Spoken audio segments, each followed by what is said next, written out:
जी अस्सलाम वालेकुम। हमारा नेक्स्ट टॉपिक है reactions of alkyne B part, जिसमें हमने बी पार्ट में हमने करना है ऑक्सीडेशन रिएक्शंस एंड पॉलीमराइजेशन, और उसके साथ एक बहुत ही इम्पोर्टेंट कंसेप्चुअल टॉपिक है एस्टिक बिहेवियर ऑफ अल्काइन। कि अल्काइन जो होता है वो एसिडिक नेचर का होता है। ये जो अल्काइन होता है वो एसिडिक बिहेवियर शो करता है, तो उसकी डिटेल हम पढ़ेंगे कि कैसे बिहेवियर एसिडिक आता है। फिर उसके बाद लास्ट में छोटे छोटे टॉपिक्स हैं यूजेस ऑफ अल्काइन, वो आप खुद अंडरस्टूड हैं, कर लेते होते हैं, इजी है। लास्ट में आएगा हमारे पास कंपैरिजन आएगा, फिर अल्केन अल्कीन अल्काइन तीनों का कंपैरिजन आएगा रिएक्टिविटी का। ठीक है, तो आज हम वो भी साथ ही करेंगे कि किस तरह से अल्केन अल्कीन और अल्काइन जो होता है ये आपस में रिएक्टिविटी पैटर्न रखते हैं। अल्केन सबसे कम रिएक्टिव है, अल्काइन उससे ज़्यादा है, अल्कीन सबसे ज़्यादा है। किस तरह से है, क्या रीजंस हैं और उसके पीछे ड्रॉबैक्स या रिएक्टिविटी पैटर्न्स क्या हैं, ये सारा कुछ हम इसमें। ठीक है, तो हम स्टार्ट करते हैं। बी पार्ट हमारा फर्स्ट पार्ट हो चुका था, ए पार्ट जिसमें हमने एडिशन रिएक्शंस ऑफ अल्काइन किया था। तो हम बी पार्ट से स्टार्ट करेंगे oxidation reactions. Oxidation reactions of alkyne. अब इस ऑक्सीडेशन रिएक्शन में सबसे पहले KMnO4 की ऑक्सीडेशन है। जैसे आपने अल्कीन में पढ़ा था कि KMnO4 ऐड होकर डाइहाइड्रोक्सिल ग्रुप्स जो होते हैं, या दो हाइड्रोक्सिल ग्रुप्स जो होते हैं वो अल्कीन के दोनों तरफ आ जाते हैं। यहाँ पर भी कुछ ऐसे ही होगा। यहाँ पर एक अल्काइन जो है, चूंकि ये ट्रिपल बॉन्ड रखता है, मतलब इसके तो दो पाई बॉन्ड्स होते हैं, इसलिए यहाँ पर 4 हाइड्रोक्सिल ग्रुप्स आएंगे। अल्कीन में 2 होते हैं, यहाँ पर कितने आएंगे?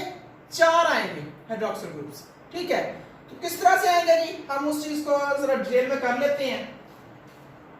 HC triple bond CH plus water की मौजूदगी में ये रिएक्शन होता है और ऑक्सीजन इसमें इन्वॉल्व होती है। एटॉमिक ऑक्सीजन आप कह सकते हैं KMnO4 as a oxidising agent होता है। ठीक है, इसमें हम देखते हैं कि KMnO4 जो होता है उसकी हमने डिटेल लास्ट टॉपिक में पढ़ी थी अल्कीन्स की रिएक्शंस में, कि किस तरह से KMnO4 जो होता है वो रिएक्टिविटी ऑफ अल्कीन या अल्कीन के आइडेंटिफिकेशन में किस तरह से इंपॉर्टेंट होता है। ठीक हो गया, तो हम अब स्टार्ट करते हैं इसमें। अब इस रिएक्शन में क्या है, इस रिएक्शन में क्या वाज़ेह नजर आ रहा है कि यहाँ ट्रिपल बॉन्ड है। आप पहले भी पढ़ चुके हैं, मैंने एडिशन रिएक्शन में वाज़ेह बात की थी कि चूंकि इसमें 2 पाई बॉन्ड्स हैं, इसलिए अल्काइंस के रिएक्शन 2 स्टेप्स होते हैं। ठीक है, लेकिन यहाँ पर हम उस रिएक्शन के स्टेप को एट अ टाइम इकट्ठा ही कर देंगे। ठीक है, और यहाँ पर बाई प्रोडक्ट्स यहाँ शो नहीं किए हुए। क्यों नहीं किए हुए? क्योंकि यहाँ ये एक लंबा चौड़ा रिएक्शन है। अगर इसके बाई प्रोडक्ट साथ साथ सारा कुछ मेंशन करते जाए ना, तो ये रिएक्शन बहुत डिटेल में आ जाएगा, बहुत लंबा हो जाएगा, इससे भी ज्यादा लंबा हो जाएगा।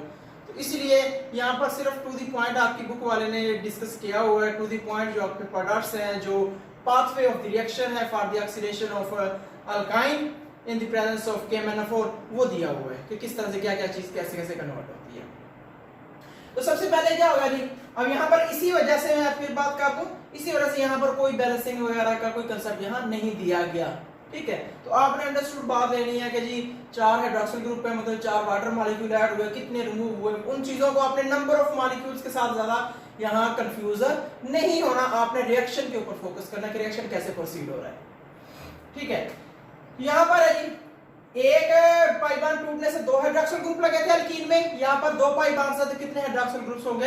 अंडरस्टूड हो गया, 4 होंगे। तो 4 आपके पास लगा दिए जी, HCOH single bond OH single bond OH single bond OH। अब ये आपके पास बन गया जी टेट्राहाइड्रोक्सी ईथेन। वेरी सिंपल रिएक्शन है, टेट्राहाइड्रोक्सी ईथेन बन गया। अब इससे अगले स्टेप में क्या होता है, यहां से दो वाटर मॉलिक्यूल्स निकलते हैं, दो वाटर मॉलिक्यूल्स रिमूव होते हैं और उसके नतीजे में कार्बोनाइल ग्रुप जो होता है, एल्डिहाइड ग्रुप्स जो होते हैं वो प्रोड्यूस होते हैं। अब कौन सा वाटर मॉलिक्यूल कैसे निकलेंगे, वेरी सिंपल सा यहाँ कंसेप्ट आप लेंगे, यहां से H और OH ये निकल गया और यहां से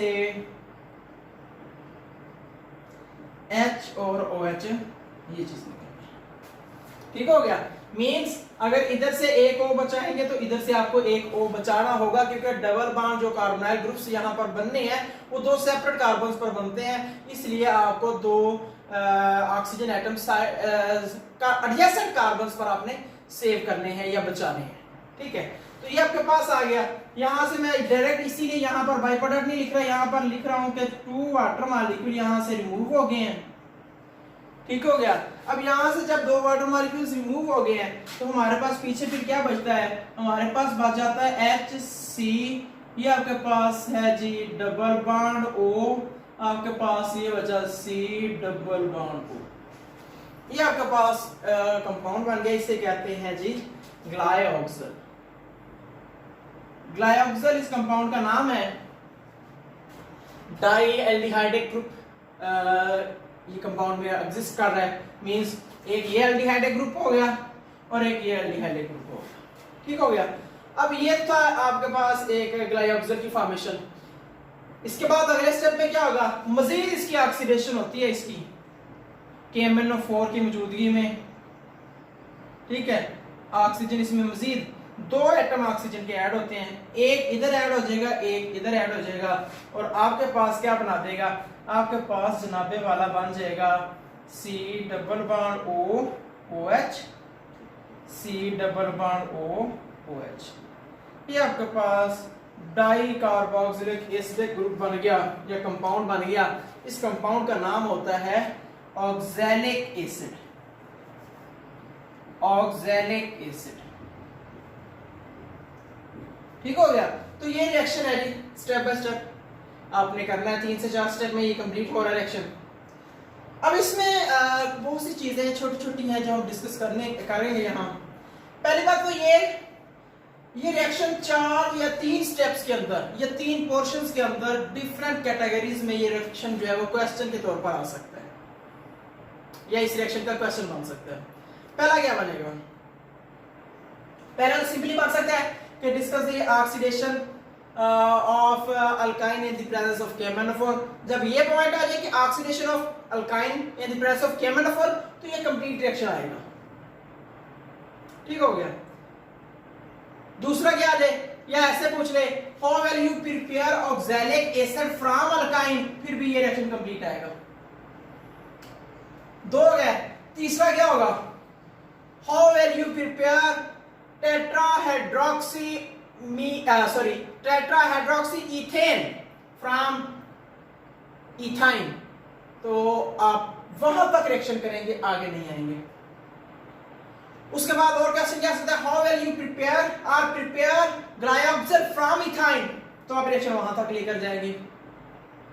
क्लियर हो गया, तो इस तरह से 3 से 4 तरह का क्वेश्चन एक ही इस रिएक्शन का बन सकता है। ठीक है, क्योंकि ये एक लॉन्ग टर्म थोड़ा सा 3 से 4 स्टेप्स का रिएक्शन है, इसलिए आपने इसको इसी तरह से इसके डिफरेंट क्वेश्चंस को माइंडसेट इसका बना लेना है कि इस तरह से क्वेश्चंस इसके आ सकते हैं। ठीक है, बाकी इसकी थ्योरी होती है, थ्योरी आप खुद लिख लेते होते हैं।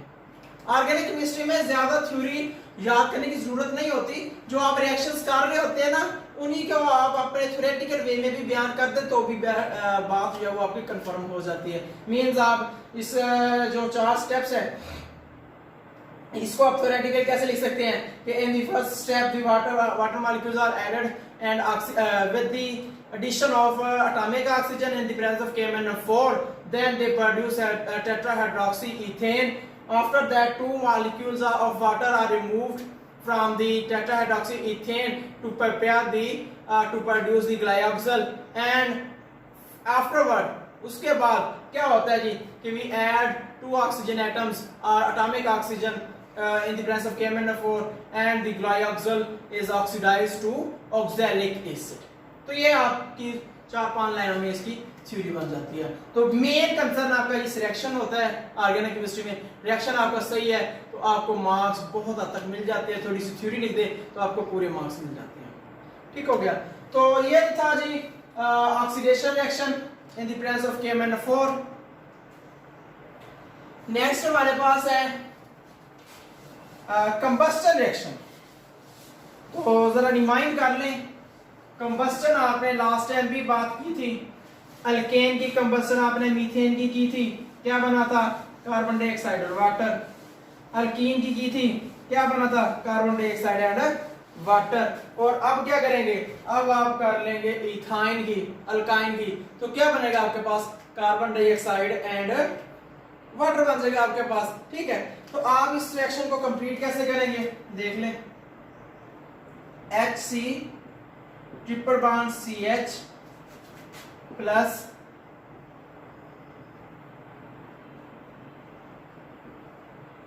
क्या आएगा? ऑक्सीजन प्रोड्यूस क्या करेगा? हम इसको हीट अप करेंगे या ऐसे कह लो कि फ्लेम देंगे, तो क्या होगा? ये आपके पास CO2 प्लस क्या बना देगा? H2O प्लस क्या बनेगी? हीट बन जाएगी। ठीक हो गया। तो ये एक सिंपल सा प्रोसेस है कंबस्टन का। ठीक है, अब कितने मॉलिक्यूल्स इसके इथाइन के यूज होते हैं, कितने ऑक्सीजन के यूज होते हैं? यहां पर हमारे पास अगर 2 मॉलिक्यूल इसके हैं, ठीक है, 5 मॉलिक्यूल इसके यूज होंगे यहां पर, और ये 4 और ये 2 मॉलिक्यूल। इसको ये आपके पास एक बेस्ट पैटर्न आपकी बुक में जो गिवन है लिखा हुआ है, बाकी आप इसको चेक करना चाहें कि ऐसे बनता है या नहीं, आप इसको बैलेंसिंग सिचुएशन बैलेंसिंग वो होता है ट्राई टू अगेन, उस स्टेप में आप इसको नोट कर सकते हैं कि जितने इधर कार्बन है उतने ही उधर कार्बन हो, ऑक्सीजन इधर है उतने उधर ऑक्सीजन हो, इधर जितने इधर हाइड्रोजन उतने इधर हाइड्रोजन हो, तो वो एक सेपरेट कंसेप्ट बन जाता है या एक सेपरेट टॉपिक बन जाता है। तो आपको ये ऐसे ही याद करना होगा कि 2 मॉलिक्यूल इसके इथाइन के यूज हुए, 5 ऑक्सीजन के यूज हुए, 4 कार्बन डाइऑक्साइड बना और 2 आपके पास क्या बन गया? वाटर मॉलिक्यूल बन गया, प्लस हीट वगैरह खारिज होगी। सो this is a very simple reaction, combustion reaction of alkyne here ethyne. ठीक है, नेक्स्ट हम आते हैं इसके बाद आगे क्या है?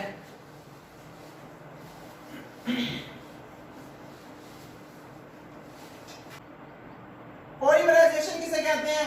पॉलीमराइजेशन का मतलब है in the combination of simple units to make a longer chain or longest chain। मतलब क्या होगा कि छोटे छोटे यूनिट्स होंगे आपके पास मॉलिक्यूल्स के, ठीक है, उनको आपस में वो यूनाइट होते जाएंगे, कंबाइन होते जाएंगे, मिलते जाएंगे और वो मिलकर एक बड़ा कॉम्प्लेक्स मॉलिक्यूल बना देंगे, that is known as polymer. और इस प्रोसेस को क्या कहते हैं? पॉलीमराइजेशन, जिसमें मोनोमर्स मिलकर पॉलीमर बनाते हैं। ये रिएक्शन पहले कहां पड़ा हुआ है? अल्कीन के अंदर आपने पढ़ा हुआ है, जहां पर आपने पॉलीथीन बनाई थी by the successive addition of ethene molecules to each other. ठीक है, यहां पर क्या है? यहां पर successive addition of ethyne molecules है, इथाइन मॉलिक्यूल का सक्सेसिवली ऐड होना है और वो क्या बनाता जाता है आगे? यहाँ पर क्लोरोप्रीन बनेगा, विनाइल एसिटाइलिन बनेगा, डिफरेंट स्टेप्स में न्यूप्रीन वगैरह सिंथेटिक रबड़ होती है ये, ठीक है, वो चीजें बनेगी आपके पास। तो हम देखते हैं स्टेप बाय स्टेप इसकी तरफ आते हैं। तो होता क्या है? एसिटाइलिन होता है ये CH triple bond CH plus आपके पास एक और एसिटाइलिन आ गया और ये रिएक्शन होता है Cu2Cl2 और NH4Cl।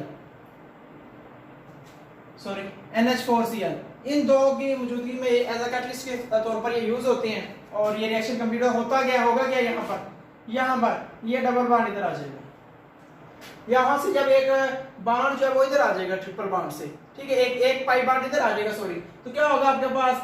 ये इधर बॉन्ड होगा तो यहाँ पर क्योंकि ये इसके साथ बॉन्ड बनाएगा ना, इसका और इसका बॉन्ड बनेगा, तो हमारे पास क्या होगा? ये जो हाइड्रोजन है, ये हाइड्रोजन ये यहाँ से रिमूव हो जाएगा। क्यों? जब ये बॉन्ड इधर बनेगा तो इस कार्बन के पहले 4 बॉन्ड बने हुए हैं, तो ये हाइड्रोजन को रिमूव होना पड़ेगा इस कार्बन कार्बन का बॉन्ड बनाने के लिए। तो हमारे पास क्या चीज बनेगी? CH2 double bond CH C triple bond CH, ये चीज आपके पास बन जाएगी। मींस यहाँ से जो हाइड्रोजन निकलेगा वो सारी बात है, इधर इस कार्बन की हाइड्रोजन की कमी हो जाएगी, बॉन्ड की कमी हो जाएगी, वो यहाँ पर आकर उस बॉन्ड की कमी को वो यहाँ पर आकर कंप्लीट कर देगा, फुलफिल कर देगा। ठीक हो गया। So this molecule is called vinyl acetylene. ये विनाइल एसिटाइलिन है। ठीक है, ये मॉलिक्यूल क्या है? विनाइल एसिटाइलिन है। इस विनाइल एसिटाइलिन से मजीद आगे प्रोडक्ट कैसे बनेगा? एक और इसके अंदर अल्काइन मॉलिक्यूल ऐड करते हैं या इथाइन मॉलिक्यूल ऐड करते हैं। हमारे पास क्या है जी? CH2 double bond CH triple bond CH plus क्या आ गया? CH triple bond CH। अब इसमें क्या होगा? इसमें सिंपल सी बात है, क्या होगा? अब यहां से ये है बॉन्ड इधर आ जाएगा, अब यहां से वो एक पाई बॉन्ड इधर आ जाएगा, तो ये वाला है ये रिमूव हो जाएगा। तो ये आपके पास क्या बना देगा? ये आपके पास बना देगा जनाबे वाला CH2 वैसे क्या वैसे आ गया, double bond CH single bond C triple bond C single bond CH double bond CH2। ये क्या बना दे? देखें, विनाइल ग्रुप इसको कहते हैं, इस ग्रुप को विनाइल कहते हैं। यहां पर ये विनाइल ग्रुप आ गया, ये यहां पर विनाइल ग्रुप आ गया। अब यहां पर कितने विनाइल ग्रुप्स लग गए? 2 विनाइल ग्रुप्स हैं, तो इसका नाम क्या होगा? Divinyl acetylene. ये डाई विनाइल एसिटाइलिन आ जाएगा। ठीक है, या डाई विनाइल इथाइन भी से पढ़ सकते हैं क्योंकि दरमियान में ट्रिपल बॉन्ड भी मौजूद है। तो ये आयुपैक नेम नहीं है, ये एक जनरल नेम, फैमिली नेम, इसको समझने के लिए ऐसे दिया हुआ है। ठीक है, तो ये तो था 2 स्टेप में कि आपके पास किस तरह से आप एसिटाइलिन से विनाइल एसिटाइलिन बना सकते हैं, विनाइल एसिटाइलिन से डाई विनाइल एसिटाइलिन बनाएंगे। होगा क्या? सेम पैटर्न है जैसे आपने अल्कीन में पढ़ा था। ठीक है, वहां पर भी आपने पढ़ा था कि क्या होगा कि रिएक्शन जो है वो ज्यादा सपोर्टेज कहां जाएगा? पाई बॉन्ड से सिग्मा बॉन्ड की तरफ जाएगा। तो यहाँ पर जितने मैक्सिमम पाई बॉन्ड से सिग्मा बॉन्ड कन्वर्जन हो सकती थी, एक यहाँ हुई पाई बॉन्ड से सिग्मा बॉन्ड कन्वर्जन, एक यहाँ हुई पाई बॉन्ड से सिग्मा बॉन्ड कन्वर्जन, मजीद पॉसिबल नहीं है, तो मजीद पॉसिबल रिएक्शन नहीं होगा, यहीं पर फिलहाल रुक जाएगा। ये मजीद इसके अंदर आगे एडिशन जैसे मर्जी आगे करते जाएं, वो अगला स्टेप है, जैसे मर्जी चलते हैं। लेकिन फिलहाल यहाँ पर मजीद कन्वर्जन जो है पॉसिबल नहीं है। ठीक है, तो ये आपके पास एक क्या हो गया? क्लियर हो गया कि polymerization is occurred in alkene and alkyne occurred due to the conversion of pi bond into sigma bonds। के pi bonds जो है वो किस में कन्वर्ट होते जाते हैं? सिग्मा bonds में कन्वर्ट हो जाते हैं। ठीक है, तो ये था डाइविनाइल एसिटाइलिन वगैरह बनाने का प्रोसेस। इसको आगे किस तरफ को लेकर जा सकते हैं? इसमें आगे उसने 2 एक्स्ट्रा प्रोडक्ट्स आपके पास बुक में मेंशन किए हुए हैं। हम सिर्फ टू द पॉइंट बात करते हैं, तो चूंकि सिलेबस से आउट जाएंगे तो फायदा नहीं है। आप आ जाए क्लोरोप्रीन, पहले उसने बनाया हुआ है क्लोरोप्रीन। अब क्लोरोप्रीन कैसे बनाया हुआ है? उसने कहा वो जो फर्स्ट स्टेप में आपके पास क्या बना था? Vinyl acetylene. उसने कहा अगर इसी विनाइल एसिटाइलिन को इस्तेमाल किया जाए और इसका रिएक्शन करवा दिया जाए HCl के साथ, किसके साथ? HCl के साथ करवा दिया जाए इसका रिएक्शन, तो ये किस में कन्वर्ट हो जाता है? ये क्लोरोप्रीन में कन्वर्ट हो जाता है। ठीक है, तो हम इस स्टेप को देख लेते हैं कि किस तरह से ये क्लोरोप्रीन में प्रोडक्ट कन्वर्ट हो जाता है। अब कैसे होगा? इसमें देख ले कि ये आपके पास CH2 है, डबल बॉन्ड CH है, single bond C triple bond CH है, प्लस आपने इसमें ऐड कर दिया HCl in the presence of Cu2Cl to NH4Cl, same condition. और आपके पास प्रोडक्ट क्या बनेगा? देखें जी, this step will follow Markovnikov's rule. क्या था मार्कोनिकोव रूल? मार्कोनिकोव रूल ये कहता है कि जो अनसिमेट्रिकल मॉलिक्यूल है उसके अंदर, अल्काइन या अल्कीन है, उसके अंदर जब आप किसी रिएजेंट को ऐड करेंगे, अनसिमेट्रिकल रिएजेंट को, पोलर रिएजेंट को ऐड करेंगे, तो जो नेगेटिव पार्ट होगा उस रिएजेंट का वो किस तरफ जाएगा? उस कार्बन के पास जहां हाइड्रोजन्स पहले से कम होंगे, या कह ले जहां पर हाइड्रोजन्स बाकी सब कार्बन्स की निस्बत क्या होंगे? कम होंगे। नेगेटिव पार्ट उधर जाएगा। अब जब नेगेटिव पार्ट उधर जाएगा तो पॉजिटिव पार्ट इधर जाएगा, सारी बात है, जहां पर हाइड्रोजन ज्यादा होंगे। लेकिन अब एक बात यहाँ पर क्लियर करनी है, अब यहाँ पर दो हैं, एक डबल बॉन्ड है, एक ट्रिपल बॉन्ड है। आप किसको फोकस करेंगे? ओवरऑल मॉलिक्यूल को फोकस करेंगे कि जहां पर डबल आ गया है, कार्बन के अंदर हाइड्रोजन की तादाद कम है, यहां पर भी एडिशन हो सकती है उसकी, यहां पर भी हो सकती है, लेकिन इस कार्बन के ऊपर आप चुके सबसे कम हाइड्रोजन है या हाइड्रोजन है ही नहीं, इसका मतलब ये वाला जो बॉन्ड है, ये वाला जो ट्रिपल बॉन्ड है, this will involve for the formation of chloroprene, ठीक है, for the addition of HCl। यहां पर HCl ऐड नहीं होगा, क्यों नहीं होगा? सिंपल सी कंडीशन क्या आ गई? मार्कोनिकव रूल। तो मार्कोनिकव रूल के मुताबिक वो जो क्लोरीन है वो इस कार्बन के साथ अटैच होगा, किसी और के साथ अटैच नहीं हो सकता, क्योंकि इसके पास सबसे कम हाइड्रोजन है। अब जब कार्बन ये वाला यूज होगा तो जाहिर बात है फिर बॉन्ड ये वाला यूज होगा। ये तो नहीं पॉसिबल कि यहां से ये हो, यहां से, ऐसे तो पॉसिबल नहीं। एक यूज होगा बॉन्ड, चाहे वो डबल बॉन्ड हो चाहे वो ट्रिपल हो, तो यहां पर फिर कौन सा क्राइटेरिया आएगा? ये वाला बॉन्ड यहां पर यूज होगा, ठीक है। तो हमारे पास फिर अब क्या होगा? HCl है, ये पाई बॉन्ड इस पर अटैक करेगा, अंडरस्टूड। मार्कोनिकव रूल, स्टेबिलिटी रूल, और दूसरा आप उसको क्या कह सकती हैं? Carbocation formation. क्या होगा कि ये बॉन्ड इस पर अटैक करेगा, ये हाइड्रोजन इधर आएगा, जब ये हाइड्रोजन इधर आएगा, इस कार्बन के पास बॉन्ड की कमी की वजह से पॉजिटिव चार्ज आएगा एज प्रीवियस, तो हमारे पास क्लोरीन किधर आ जाएगा? इधर ऐड हो जाएगा। तो मैं डायरेक्ट यहां पर लगा दूंगा क्या? CH2 CH C double bond CH2, और ये आपके पास क्या लग गया? Chlorine. So this will be the product, ये प्रोडक्ट होगा, ये नहीं होगा कि Cl इधर या कहीं और लगे, ठीक हो गया। So this molecule is known as chloroprene. इसे हम क्या कहते हैं? क्लोरोप्रीन कहते हैं जी इस मॉलिक्यूल को। अब इस मॉलिक्यूल क्या इसकी मजीद पॉलीमराइजेशन इस मॉलिक्यूल की करवाई जाए, पॉलीमराइजेशन, तो ये किसमें कन्वर्ट हो जाता है? न्यूप्रीन में। न्यूप्रीन एक सिंथेटिक पॉलीमर होता है, ठीक है। मुख्तलिफ इसके यूजेस या कह लें कि इस्तेमालात होती है, एप्लीकेशंस होती हैं चीज़ों में, ठीक है। So this is the polymerization process for the polymerization process for the formation of nuclein, ठीक हो गया।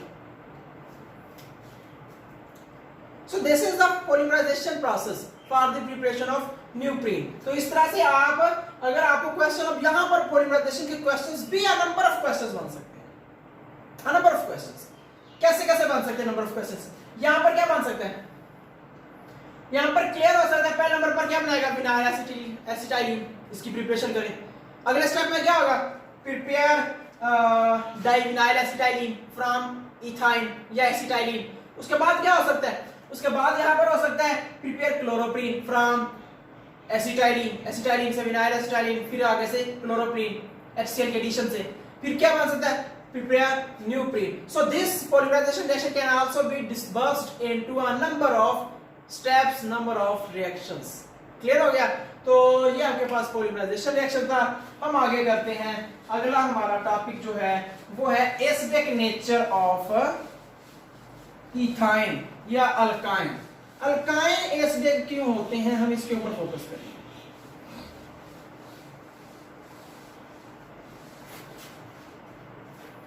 जी, एसिडिक नेचर ऑफ अल्काइन।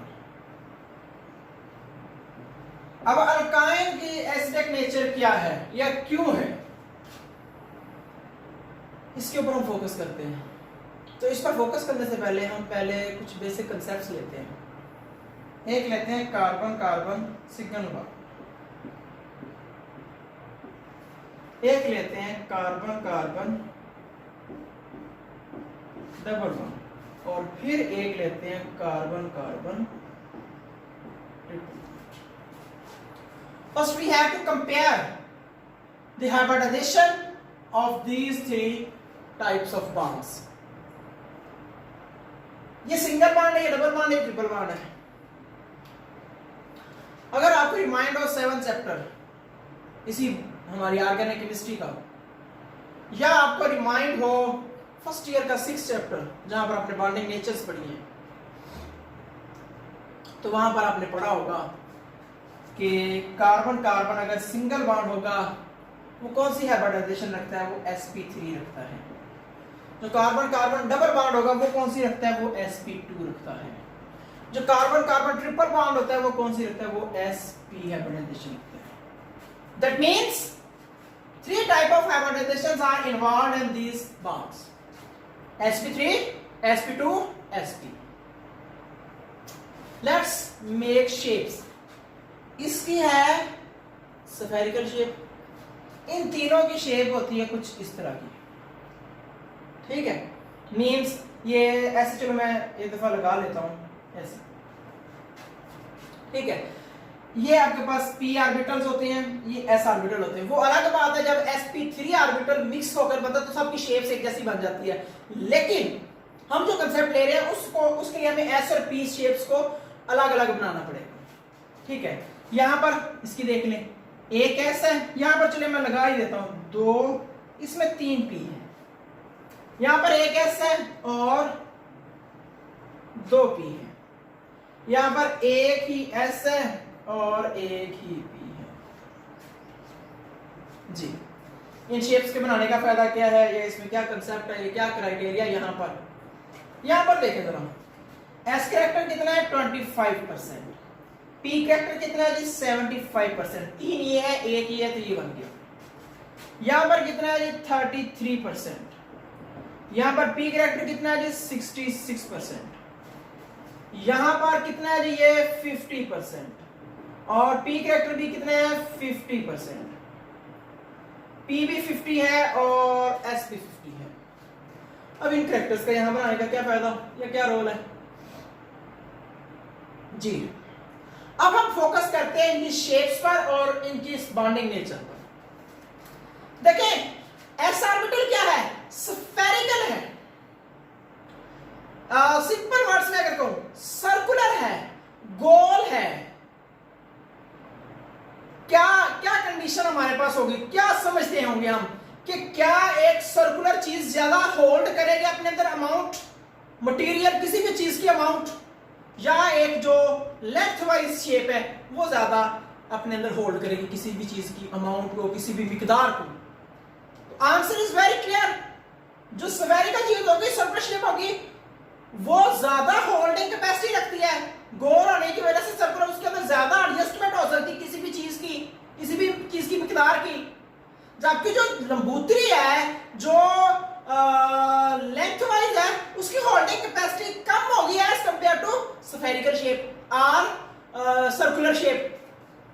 इसका मतलब क्या मैं कहना चाह रहा हूं, इसका मतलब ये कहना चाह रहा हूं s orbital has more holding capacity for electrons, p orbital has less capacity, holding capacity for holding electrons, means s orbital ज्यादा पावरफुल है इलेक्ट्रॉन्स को अपनी तरफ खींचने का, अपने अंदर स्टोर करने का, अपने अंदर उसको कवर अप करने का। जबकि p ऑर्बिटल जो है वो उसकी शेप चूंकि लेंथ वाइज है, उसकी होल्डिंग कैपेसिटी क्या है, उसकी पावर कवरिंग पावर क्या है, उसकी अट्रैक्टिंग पावर क्या है, कम है as compare to s orbital. Shapes आपके सामने सबकी। So here s character is very less, s character is very less, p character is very much, very high। तो इसका मतलब क्या हुआ, इसका मतलब यह हुआ कि sp3 के जो ऑर्बिटल्स होंगे ना, उनकी होल्डिंग कैपेसिटी जो है s की वजह से उनके जो इलेक्ट्रॉन को अपनी तरफ खींचने की पावर है वो क्या होगी, वो कम होगी। सिंपल अल्फाज में sp3 कार्बन जो होगा उसके अंदर s कैरेक्टर कम होने की वजह से इलेक्ट्रॉन को अपनी तरफ खींचने की जो पावर है वो क्या होगी, कम होगी। पावर क्या होगी, कम होगी, जिस वजह से फिर क्या होगा कि कार्बन जो होंगे या इसके साथ जो हाइड्रोजन्स लगे होंगे, इसके मैं चलो लगा ही देता हूं, यहां पर जो हाइड्रोजन्स लगे होंगे, कार्बन उन हाइड्रोजन्स को ज्यादा स्ट्रांगली नहीं खींच रहा होगा, क्योंकि कार्बन जो है वो क्या है, उसके अंदर s कैरेक्टर कम है, तो उसकी होल्डिंग पावर या उसके इलेक्ट्रॉन को खींचने की पावर कम है। यहां पर क्या हो गया, s कैरेक्टर बढ़ गया है। s कैरेक्टर बढ़ने से इस कार्बन की इलेक्ट्रोनेगेटिविटी पावर बढ़ गई है। ये इन हाइड्रोजन्स को अपनी तरफ थोड़ा ज्यादा स्ट्रांगली खींचेगा as compare to these hydrogens. इन हाइड्रोजन्स की निस्बत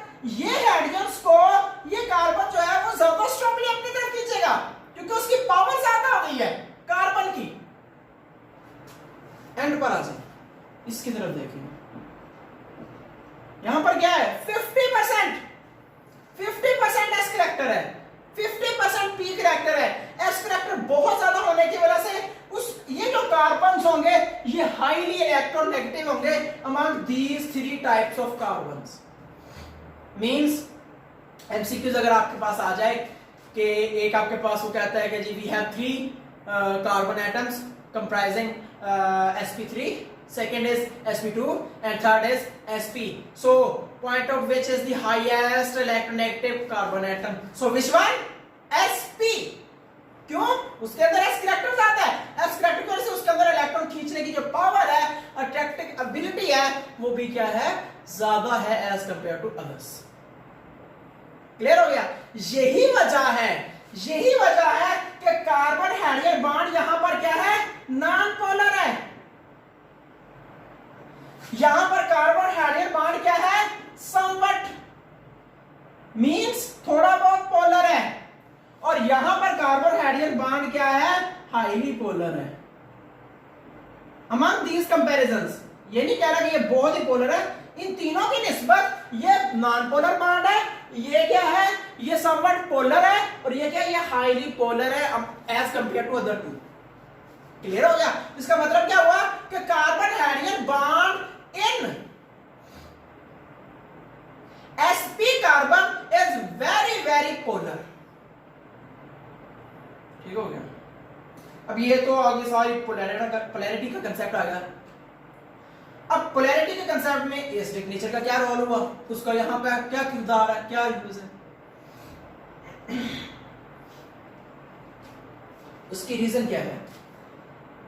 एसिडिक करैक्टर किसे कहते हैं? एसिडिक करैक्टर का मतलब है प्रोटॉन्स रिमूव करने की सलाहियत। मींस जो कोई मॉलिक्यूल प्रोटॉन देता है एज कंपेयर टू आर्हीनियस और Lowry constant case concepts,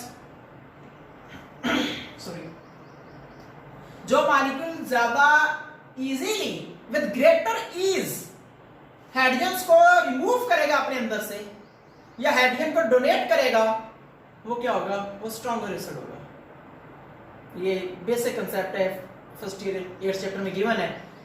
acidic character related to the donation of proton, जो एसिड ज्यादा प्रोटॉन आयनाइज करेगा, डोनेट करेगा, वो ज्यादा स्ट्रॉन्गर है। यही वजह है HClO4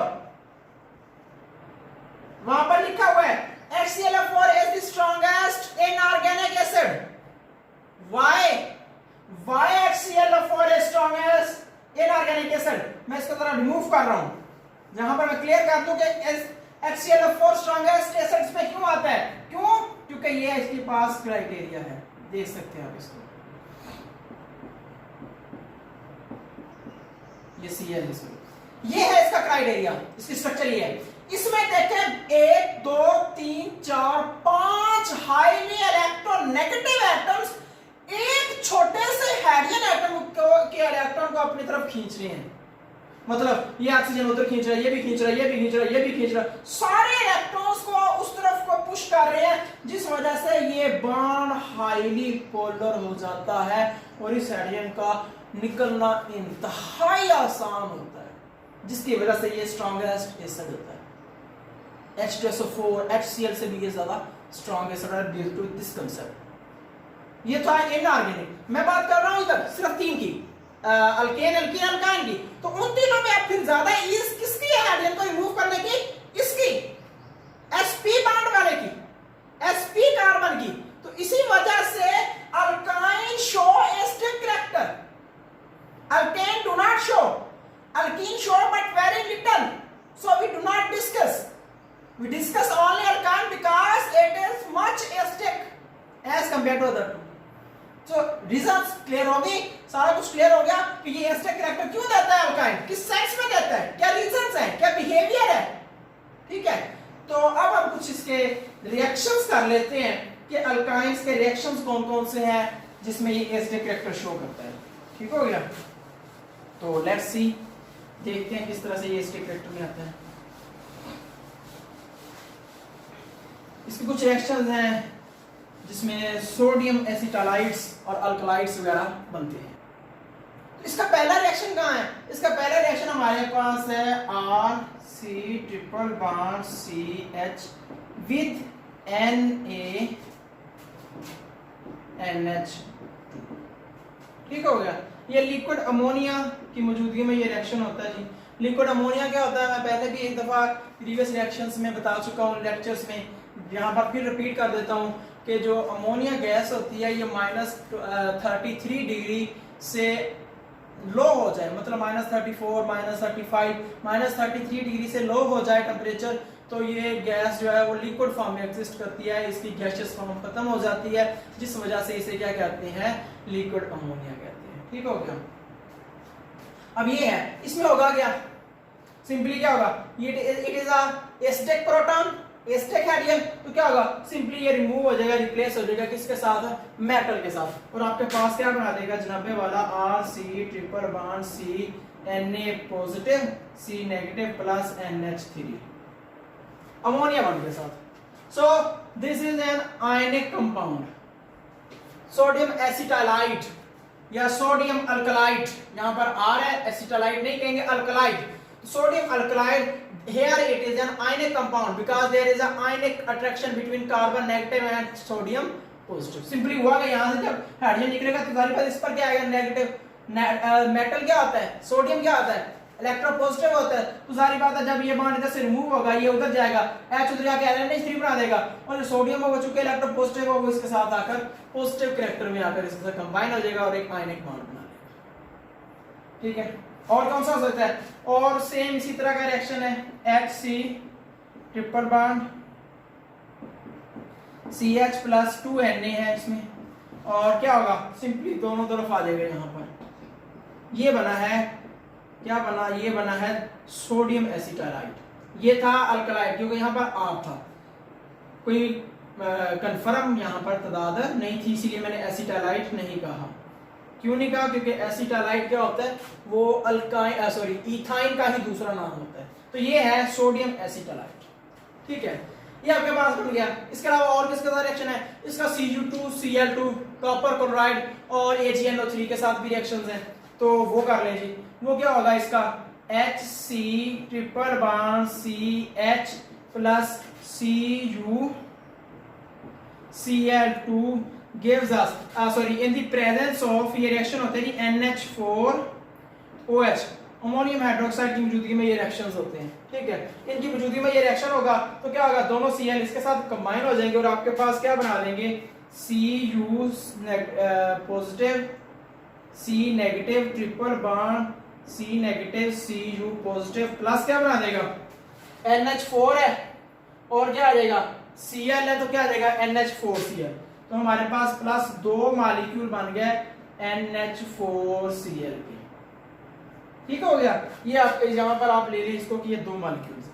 ठीक है, पीछे क्या बचा, एक हाइड्रोजन इधर से, एक हाइड्रोजन इधर से बना, ये 2 OH है ना, इधर से NH4 तो चला गया Cl के साथ, पीछे 2 OH बच गए, एक OH इस H के साथ मिलकर क्या बना देगा, वाटर, दूसरा OH इस H के साथ मिलकर क्या बना देगा, वाटर, प्लस 2 वाटर मॉलिक्यूल्स।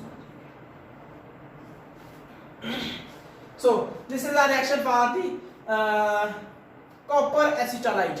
उसके लिए आगे है सॉरी सिल्वर के लिए, तो उसके लिए क्या होगा, H, सिंपल सेम रिएक्शन है, कोई इसमें कोई कंपैरिजन या डिफरेंस वगैरह नहीं है।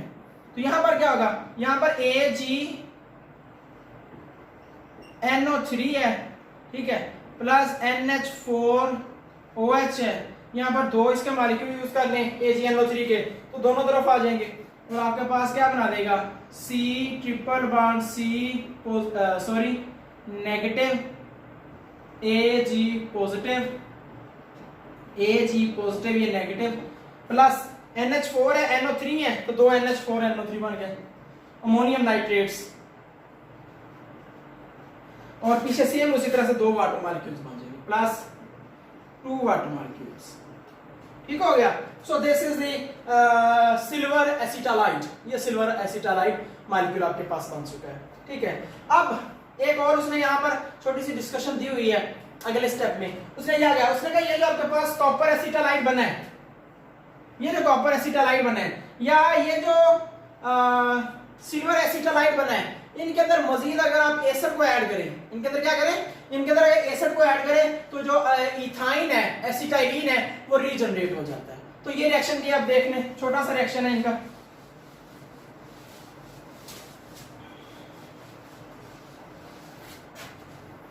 ठीक है, तो आप करके देख लें जी। Cu positive, C negative, triple bond C negative, Cu positive plus H2SO4 है। आपके पास क्या बनाएगा आगे, H2SO4 है, यहां पर दोनों तरफ से एक एक H लग जाएगा, HC ट्रिपल बॉन्ड CH हो जाएगा, प्लस क्या बनेगा, अब चूंकि ये Cu है तो क्या बना देगा CuSO4 या 2CuSO4 कह लें, ये काफी इतना CuSO4। कॉपर चूंकि ये क्यूप्रस में है, यहां पर एक बात छोटी सी क्लियर कर दूं, कॉपर यहां पर है Cu+1 में, क्यूप्रस फॉर्म में है। तो एक होता है क्यूप्रिक फॉर्म जिसमें Cu2 होता है, +2 होता है, यहां पर कॉपर +1 फॉर्म में है, तो इसलिए यहां पर Cu2SO4 आएगा। ठीक है, क्योंकि सल्फेट का जो 2 है वो इधर आ जाएगा। इसी तरह आप Ag का अगर रिएक्शन कर लें, उसमें भी इसी तरह से है, उसमें भी यहां पर उसने H2SO4 ऐड किया हुआ है।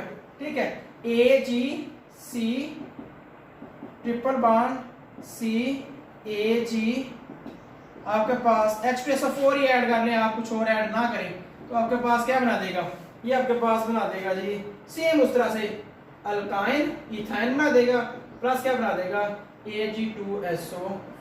So this is the regeneration of the ethyne acetylene. तो इससे आप क्या कंसेप्ट कर सकते हैं कि अगर आपने किसी रिएक्शन के अंदर से इनको इथाइन वगैरह को अलग करना हो, तो आप इस तरह से पहले उसका इथाइन सिल्वर एसिटालाइट बना लें, या उसका कॉपर एसिटालाइट बना लें, और उसको रिस्पेक्टिव किसी भी सूटेबल सॉल्वेंट वगैरह सॉल्यूशन में मिक्स अप करके उसको अलग कर लें। अलग करने के बाद आप उसको रिएक्शन करवा दें एसिड के साथ, तो आपके पास क्या हो जाएगा, एसिटाइलिन रीजनरेट हो जाएगी। क्लियर हो गया। सो अब आपका लास्ट टॉपिक है जी comparison of alkane, alkene and alkyne. अब हम इसका कंपैरिजन की तरफ आएंगे। ठीक है, यूजेस आप खुद कर सकते हैं, क्योंकि ये एसिटाइलिन जो है ये ऑक्सी एसिटाइलिन फ्लेम के तौर पर भी यूज होता है, मींस ये वेल्डिंग वगैरह में यूज होता है। फिर ये जैसे आपने पीछे पढ़ा है एस्टर एस्टर्स वगैरह में, ऑक्सैलिक एस्टर्स में, एल्डिहाइड्स वगैरह की प्रिपरेशन में, कुछ सॉल्वेंट्स के लिए, मतलब मुख्तलिफ छोटे मोटे इसके यूजेस हैं। आप इसके बुक में वाज़ या 3-4 यूजेस दिए हुए हैं, आप उनको याद कर सकते हैं। हम कंपैरिजन की तरफ आते हैं। मैं कंपैरिजन इनका डायरेक्ट लिखता हूं जी। अल्कीन सबसे ज्यादा रिएक्टिव है, अल्काइन कुछ कम है, अल्केन सबसे कम है। This is the reactivity pattern for alkyne, alkyne and alkane. ठीक है, कि अल्कीन सबसे ज्यादा रिएक्टिव है, अल्काइन थोड़ा कम है, और अल्केन क्या है, सबसे कम रिएक्टिव है। अब यहां पर बात करते हैं कि ऐसे क्यों है। अल्केन का तो कोई दो राय नहीं है, या उसकी तो कोई डिस्कशन ही नहीं है। क्यों है? अल्केन सिंगल बॉन्ड है, सिग्मा बॉन्ड है, sigma bond is much stable as compare to reactivity pattern. ठीक है, और रिएक्टिविटी कंसेप्ट जितना मॉलिक्यूल कोई स्टेबल होगा, जितना कोई बॉन्ड स्टेबल होगा, उतना कम रिएक्टिव होगा। ये मैंने आपको बताया था। Stability and reactivity are inversely proportional to each other. Stability and reactivity are inversely proportional to each other. So here we can say that alkane is much less reactive as compared to alkane and alkyne. ठीक हो गया? क्यों, वो मैंने reasons आपको clear कर दी। बात फिर है कि अल्कीन और अल्काइन की, कि अल्काइन ज्यादा रिएक्टिव है या अल्कीन। अब अगर इसके बॉन्डिंग को देखें तो अल्काइन के अंदर है ट्रिपल बॉन्ड, अल्कीन के अंदर है डबल बॉन्ड।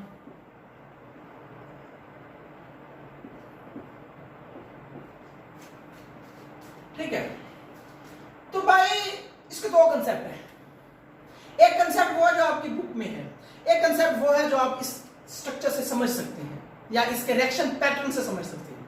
अगर आप ओवरऑल रिएक्शन की बात करेंगे तो पहले वो बात करते हैं जो आपकी बुक में है, या जो इसका बेसिक कंसेप्ट है वो क्या है। आपको बाहर ये लग रहा है कि अल्कीन के अंदर एक डबल बॉन्ड है, एक पाई बॉन्ड है, सॉरी। तो आपने पहले पढ़ा हुआ है, हमने बहुत डिस्कस किया हुआ है कि जिसके अंदर पाई बॉन्ड्स होगा वो रिएक्टिव होगा। तो आप यहाँ पर एक जनरल कंसेप्ट ले लें, अगर आप कहें कि जी यहाँ पर क्या है, यहाँ पर एक पाई बॉन्ड है, इट इज लेस रिएक्टिव, यहाँ पर दो पाई बॉन्ड है, it is more reactive. But this is not the case, this is not the concept. क्यों क्यों नहीं ऐसा? इसके अंदर दो पाई बॉन्ड है, ये ज्यादा रिएक्टिव होना चाहिए, इसके अंदर एक पाई बॉन्ड है, ये कम रिएक्टिव होना चाहिए। ऐसा नहीं है। क्यों नहीं? उसकी बेसिक रीजन है इसकी हाइब्रिडाइजेशन। क्या होगा, या इसकी कह रहे ओवरलैपिंग, सॉरी ओवरलैपिंग। क्या होगा, इसमें दो बॉन्ड्स जो बन रहे हैं पाई बॉन्ड की, इसकी दो ओवरलैपिंग्स हो रही है साइडवेज। एक कौन सी हो रही है, एक ये मैं कह देता हूं, चले ये बॉन्ड सिंगल ही रखते हैं इधर। एक मैं ये कह देता हूं, ये कह देता हूं पी वाई है, ये मैं कह देता हूं ये है दूसरी वाली, ठीक है। ये मैं कह देता हूं पीजी है, ये पीजी है, और ये जो है आपके पास क्या है, ये पी वाई है। इसमें क्या है, इसमें एक ही है, कौन सी, पीजी। तो वेरी क्लियर, बहुत क्लियर हो जाता है यहां से, क्या वो ज्यादा स्ट्रांगली ओवरलैप हुआ पड़ा है साइड से। ऐसे कह लें कि उसको, जैसे कह लें कि ज्यादा स्ट्रांगली गांठ दी हुई है, ज्यादा स्ट्रांगली, ज्यादा टाइटली उसको बांधा हुआ है। ज्यादा टाइटली जब एक चीज को बांधेंगे तो वो ज्यादा कंप्रेस हो जाएगी, वो ज्यादा कंट्रैक्ट हो जाएगी, वो ज्यादा सिकुड़ जाएगी, वो ज्यादा छोटी हो जाएगी। यहाँ पर क्या है, यहाँ पर जो टाइटनेस है या यहाँ पर जो ओवरलैपिंग है वो एक है, जिसकी वजह से ये जो है वो स्ट्रांगली टाइट नहीं हुआ। इसके जो बांड बनेगा ना पाई बांड, इसका जो पाई बांड होगा उसकी लेंथ भी ज्यादा होगी, इसका जो पाई बांड होगा उसकी लेंथ भी ज्यादा होगी। इसका जो ट्रिपल बांड होगा ना पाई बांड, इसकी लेंथ भी कम होगी। ये भी चीज देखिए, जब इसकी लेंथ ज्यादा होगी तो इसका जो पाई इलेक्ट्रॉन्स है वो ज्यादा ओपनली एक्सपोज्ड है, वो इजीली आगे अटैक कर सकते हैं। जबकि इसके पाई बांड चूंकि ज्यादा कन्वर्ज हो गए हैं, कंट्रैक्ट हो गए हैं, फ्यूज्ड हो गए हैं, कंप्रेस हो गए हैं, जिस वजह से फिर क्या होगा, ये लेस एक्सपोज्ड होते हैं टू द एक्सटर्नल रिएजेंट्स। ठीक हो गया? तो ये बेसिक रीजन है कि pi bond in the alkyne are more compressed, are more fused, and in alkene the pi bonds are more exposed, less fused, less compressed, less contracted. Therefore alkene is more reactive as compared to alkyne. एक reason. दूसरी reason अगर हम यहां पर थोड़ा सा broadly think करें तो देखें, हमने पढ़ा है कि हर अल्कीन का रिएक्शन एक स्टेप में हो जाता है, अल्काइन का रिएक्शन दो स्टेप में होता है। तो अगर आप ओवरऑल रिएक्शन की बात करें, overall product formation, completion of reaction की बात करें, तो अल्काइन का रिएक्शन देर से होगा, अल्कीन का रिएक्शन जल्दी हो जाएगा। वो एक बॉन्ड है टूटेगा, प्रोडक्ट बना देगा। अल्काइन का रिएक्शन क्या होगा, दो बॉन्ड होंगे, दो बॉन्ड टूटेंगे, दो स्टेप्स में जाएंगे, देर से रिएक्शन होगा। तो अगर आप उस स्पीड ऑफ रिएक्शन की सेंस में दें या time for the reaction procedure देखें, तो उस सेंस में भी अल्कीन जो है वो ज्यादा रिएक्टिव होना चाहिए एज कंपेयर टू स्पीड। ठीक है, रेट ऑफ रिएक्शन। ठीक हो गया? तो ये दो बेसिक कंसेप्ट्स हैं, कंपैरिजंस हैं, पैटर्न्स हैं, जिसकी बुनियाद पर alkene is more reactive than alkyne and alkane is least reactive, क्योंकि उसका तो यहाँ पर कंसेप्ट ही नहीं आ सकता कि जी उसका इसके साथ कंपेयर किया जाए, क्योंकि वो है सिग्मा बॉन्ड। सिग्मा बॉन्ड वो है, अंडरस्टूड बात है, वो तो इन दोनों से ही क्या है, लेस रिएक्टिव है। ठीक हो गया? तो ये आपका ये चैप्टर और रिएक्शंस कंप्लीट हो चुके हैं, 8 चैप्टर आपका कंप्लीट हो चुका है। ओके, अल्लाह हाफिज।